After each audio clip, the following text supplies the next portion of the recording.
ये एक pure beast है। जब आपको भगाना है तो ये भागती है, जब आपको माइलेज निकालना तो माइलेज निकलती है। अपने सेगमेंट की सबसे लंबी कार है, अपने सेगमेंट की सबसे वैल्यू फॉर मनी कार है।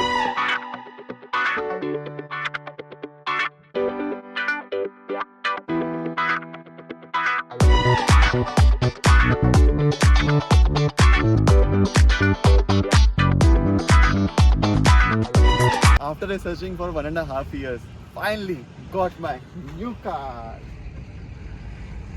Hello guys, welcome to my channel. और मैं आज शेयर करने वाला हूँ आपके साथ अपने 10 डेज का review with my Toyota Hyryder. This car I have brought after 1.5 years of research. और ये कार मैं आपको एक बता दूँ कि इसमें पावर है, इसमें माइलेज है। ये एक प्योर बीस्ट है। जब आपको भगाना है तो ये भागती है, जब आपको माइलेज निकालना तो माइलेज निकलती है। अपने सेगमेंट की सबसे लंबी कार है, अपने सेगमेंट की सबसे वैल्यू फॉर मनी कार है। और इस कार को मैंने जो परचेज़ किया है वो परचेज़ किया है बैंगलोर में। ये मुझे ऑन रोड पड़ी है ऑलमोस्ट 25 lakhs की। और इस समय पूरा डिस्काउंट लगाने के बाद ये car has become more value for money. और आज मैं इस कार का पूरा रिव्यू शेयर करने वाला हूँ आप लोगों के साथ। ये माइलेज क्या देती है, मेरा एक्सपीरियंस क्या रहा है अभी तक, इसका शॉकर्स कैसे हैं, ये कितने इंजन की कैपेसिटी है, इसमें 5 लोग आराम से बैठ सकते नहीं बैठ सकते, इसका बूट स्पेस कैसा है। तो stay tune, please subscribe to my channel और चलिए आगे बढ़ते हैं। So this is how the car looks from the front and side.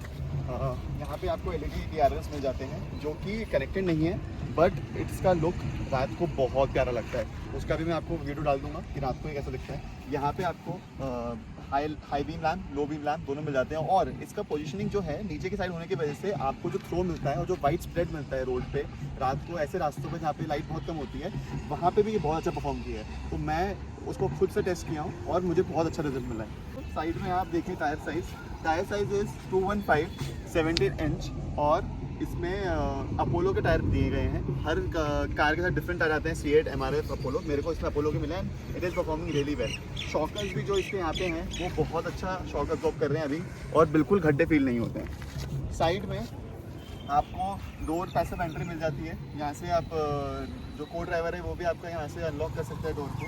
मैंने यहाँ पे एक्स्ट्रा एक्सेसरीज़ में डोर वाइज़र, रेन वाइज़र भी बोलते हैं कुछ लोग इसको, ये लगाया है। जिससे आपके जब बारिश हो रही है तो आप हल्का सा विंडो खोल के फॉग नहीं आएगा इसकी वजह से आपको। यहाँ पे आपका पेट्रोल फिलिंग का एरिया है। इसमें ऑलमोस्ट 44 लीटर्स की कैपेसिटी है। और साथ ही साथ मैंने यहाँ पे डोर गार्ड लगवाया है कि जब डोर को आप खोल रहे हैं दीवार के अगेंस्ट नहीं लगेगा। तो ये 2-3 एक्सेसरीज हैं जो मुझे लगता है कि हर गाड़ी में होनी चाहिए। और आप लोग भी चाहे तो इसका मैं लिंक डिस्क्रिप्शन में डाल दूँगा। Coming to the back side, यहाँ पे भी आपको रनिंग LED मिल जाती हैं। ये भी यहाँ पे कनेक्टेड नहीं रहेंगी। आपकी ये क्रोम एलिमेंट ऑलरेडी फिटेड आता है, ये मैंने अलग से नहीं लगवाया है, ठीक है। और आपको रियर वाइपर, डिफॉगर दोनों मिल जाते हैं, ठीक है। और आपका जो पानी लाने का आउटलेट है वो भी छुपा हुआ है तो दिखता नहीं है, बहुत प्यारी लगती है पीछे से। ये स्पॉइलर ऑलरेडी इंटीग्रेटेड आया है। शार्क फिन एंटीना, ये टॉप वेरिएंट है तो इसमें आपको शार्क फिन एंटीना मिलता है। लोअर एंड वेरिएंट है आपको इसका सबसे लो बेस वेरिएंट है, उसमें आपको एंटीना मिलता है। बाकी ऊपर से सबको आपको शार्क फिन एंटीना मिलना शुरू हो जाता है।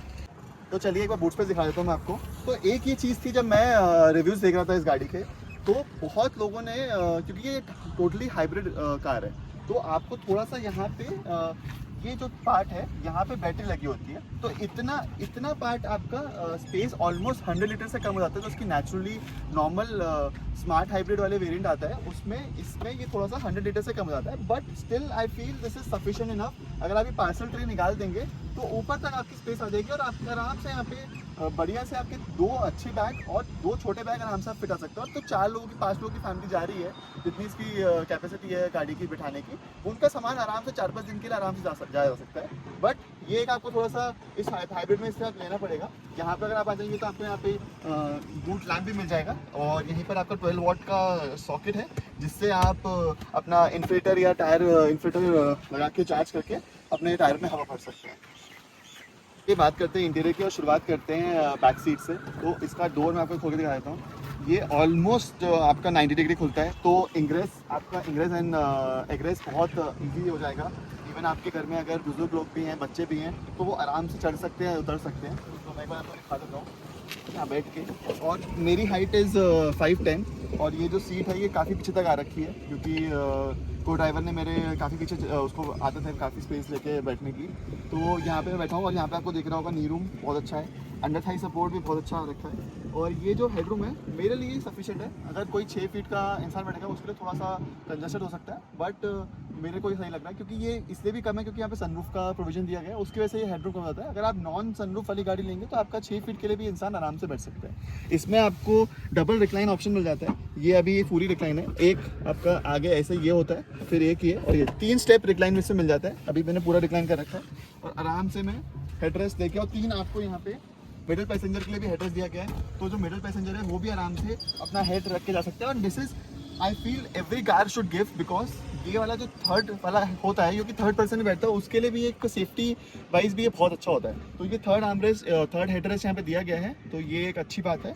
बाकी यहाँ पे रियर एसी वेंट मिल जाते हैं और type C to C charging का मिल जाता है। ये अच्छी बात है कि इसके जो लेटेस्ट 2025 वाला वेरिएंट है उसमें टाइप C to C आ रहा है, और इसका जो प्यूरीफायर है वो इनबिल्ट है। यहाँ पे नॉट लाइक का किया कि यहाँ पे आपको डिस्प्ले मिलता है, बट इनबिल्ट आपको दिखेगा, वो मैं आपको आगे इंफोटेनमेंट सिस्टम में दिखाऊंगा कि कैसे एयर प्यूरीफायर काम करता है। तो रेयर पैसेंजर के लिए भी काफ़ी अच्छा प्रोविजन दिया गया है। और यहाँ पे मैंने अपने बच्चे के लिए आइसोफिक्स सीट लगा रखी है, तो आइसोफिक्स का प्रोविजन भी रहता है आपके बच्चे के लिए, आप कार सीट लगा सकते हैं। बाकी उसके अलावा इसमें एक और नया एडिशन हुआ है, यहाँ पे आप देख सकते हैं सनशेड। ये मुझे लगता है आज के ज़माने में बहुत इंपॉर्टेंट हो गया है जो पीछे बैठता है, क्योंकि ये कंपनीज जो फिटेड आते हैं ये RTO प्रोविजन कंपनी फिटेड है, इसमें आपको कोई चलान वाला नहीं कर सकता। जो आप बाहर से लगवाते हैं अलग से चिपकाने वाले जो आते हैं, उस पर RTO चाहे ट्रैफिक पुलिस चाहे तो आपका चलान भी काट सकते हैं। तो ये आपका कंपनी फिटेड रहता है और ये आप आराम से इसको यूज़ कर सकते हैं, और ये बहुत अच्छे से काम करता है और आपको धूप से बचाता है, तो ये काफ़ी अच्छा चीज़ है। बाकी आप ये देख सकते हैं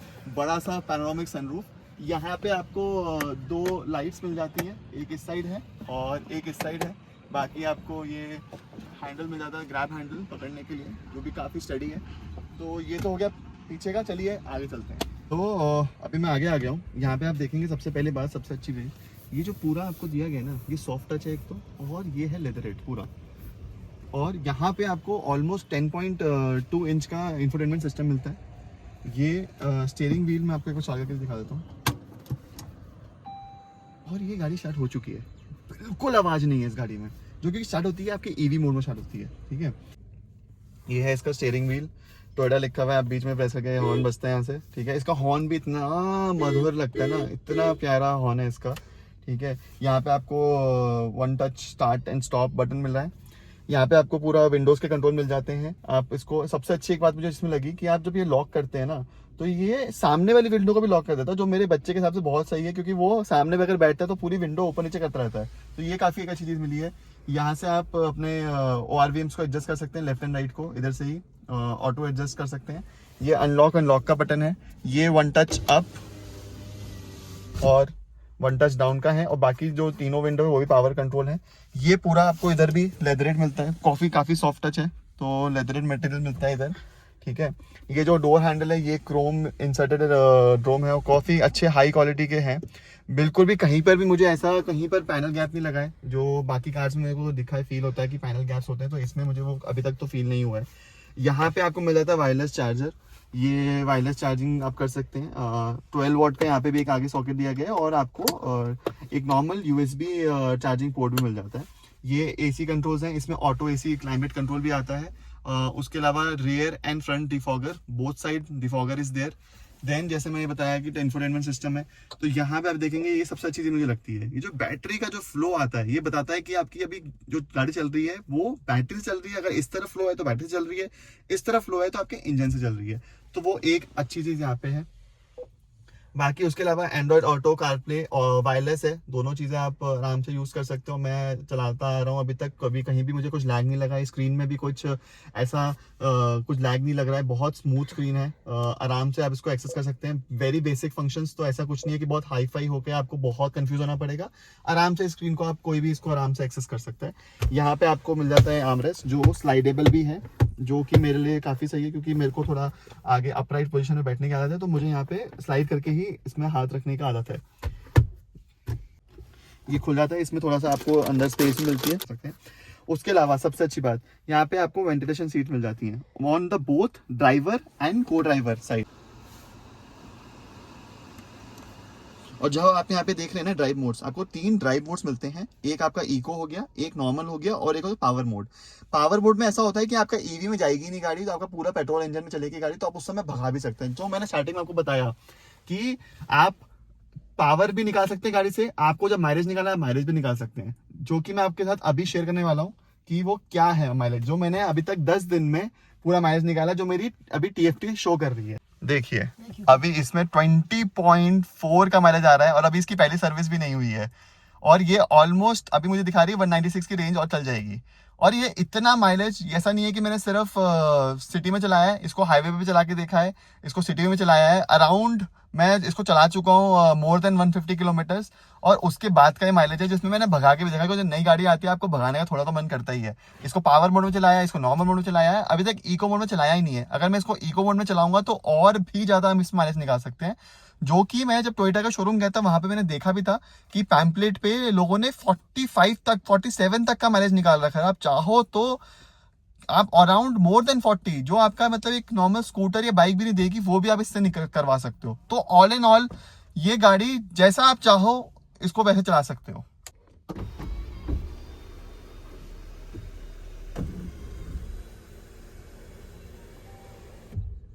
और ये सनरूफ है, वैसे तो ये बहुत बड़ा है, इसमें से आराम से 2 आदमी निकल सकते हैं, बट मैं सजेस्ट करूंगा कि आपको कभी भी चलती गाड़ी में कभी सनरूफ से नहीं निकलना है। It is a safety issue. अगर आप, आपके बच्चे या आप में से कोई भी आपकी फैमिली में से आप खुद भी इससे निकल रहे हैं चलती हुई गाड़ी में, तो that is not a good thing to do. तो आपको मैं रिकमेंड करूंगा आप कभी सनरूफ से निकले ही नहीं। आपको खड़े करके गाड़ी निकलना है, आप निकल सकते हैं, आपको एंजॉय करना है, व्यू आपको देखना है, आपको बंद करके आपको ऊपर का व्यू देखना है, आप देख सकते हैं। तो ये उसके लिए होता है, ये सिर्फ मस्तीबाजी करने के लिए नहीं है। तो ये आप प्लीज ध्यान रखिए गाड़ी चलाते समय सनरूफ से ना निकलिए। तो सनरूफ बंद कर लेते हैं। तो यहाँ पे ये आपका ऑटो डिविंग IRVM है, ये भी बहुत अच्छी चीज़ है जो मुझे लगता है कि गाड़ियों में होनी चाहिए, क्योंकि जब आप नाइट ड्राइव कर रहे होते हैं तो जब पीछे से लाइट पड़ती है तो ये ऑलरेडी अपने आप एक ग्रीन शेड टिंच दे देता है, जिससे आपको आंखों में रोशनी नहीं पड़ती। उसके अलावा मैंने ये क्यूबो का 4K का एक एक्स्ट्रा एक्सेसरी में ये डैश कैम लगवाया है, जो मुझे अराउंड 25K का पड़ा है। इसमें आगे पीछे दोनों रिकॉर्डिंग है, और जिस हम टाइम पे हैं ये dash cam is become a need now. पहले ये लोग ऐसे मस्ती के लिए लगाते थे, बट अब ये सेफ्टी कंसर्न के लिए काफ़ी एक नीड हो चुकी है, तो इसलिए मैंने ये अलग से लगवाया है। ये गाड़ी के साथ नहीं आता है, तो ये है। बाकी आप इसमें देखिए ये लाइट है, ये रात को मैं अगर आपको दिखाऊंगा ज़्यादा बेटर पता लगेगा। ये 2 लाइट्स आपको मिलती हैं। उसके अलावा आपका यहाँ पे वैनिटी मिरर, इसमें आपको लाइट मिल जाती है। वाइफ्स के लिए बहुत अच्छा है, उनकी मेकअप करने के लिए काफ़ी सही है, तो आपकी वाइफ्स या गर्लफ्रेंड बहुत खुश होंगी अगर आप ये गाड़ी लेते हैं ऐसे।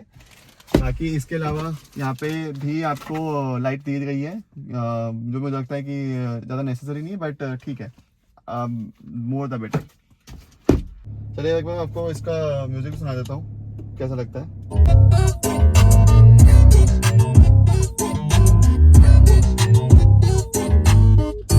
तो इसमें अराउंड 6 स्पीकर हैं और 2 ट्विटर हैं। यहाँ पे वो दोनों ट्विटर्स यहाँ पे प्लेस्ड हैं, और music quality is sufficient for any of the people. हाँ, इसमें ये मानता हूँ कि इसमें लाइक बोस, हरमन कार्डन जैसे जो आजकल की गाड़ियों में आ रहे हैं उस टाइप के स्पीकर नहीं है, बट जो इसमें आर्किमिडीज के स्पीकर हैं बहुत अच्छा परफॉर्म कर रहे हैं, और बेस बहुत अच्छा है इन स्पीकर का, बिल्कुल आवाज़ फटती नहीं है। तो it's sufficient for anyone I feel.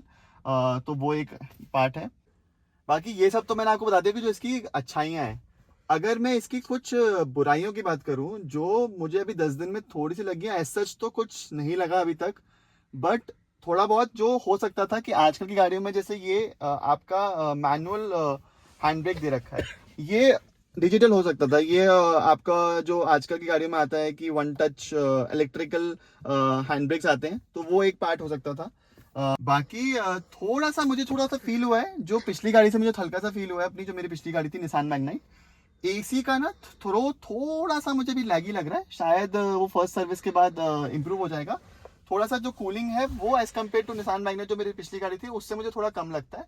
But हाँ, मैं बैंगलोर में रहता हूँ तो उसके हिसाब से is good enough, but still हाँ जो मुझे लगा है एक, तो ये 2 चीज़ें मुझे बस लगी हैं कि थोड़ी इंप्रूव हो सकती थी गाड़ी में। बाकी उसके अलावा तो गाड़ी बहुत सही है। और ये है इस गाड़ी की चाबी। इसमें आपको लॉक और अनलॉक का बटन मिल जाते हैं, और काफ़ी क्यूट सी छोटी सी चाबी है, बहुत अच्छी फिनिशिंग के साथ आई है। यहाँ से आप साइड से निकाल के, कभी आप अगर इमरजेंसी में है तो यहाँ से आपकी साइड नॉर्मल की निकल जाती है, वो आप निकाल सकते हैं। बाकी इसमें नॉट लाइक की टेल गेट वगैरह का ऑप्शन नहीं आता, बस नॉर्मल अनलॉक एंड लॉक का डोर का चाबी है। उसके अलावा चाबी के अलावा इसमें एक टोयोटा आई कनेक्ट करके ऐप आता है, जिसको आप यूज कर सकते हैं स्टार्ट स्टॉप करने के लिए गाड़ी को, डोर लॉक को ओपन ऑन ऑफ करने के लिए, हजार्ड लाइन ऑन ऑफ करने के लिए, और नॉर्मल हेडलाइट्स को ऑन ऑफ करने के लिए।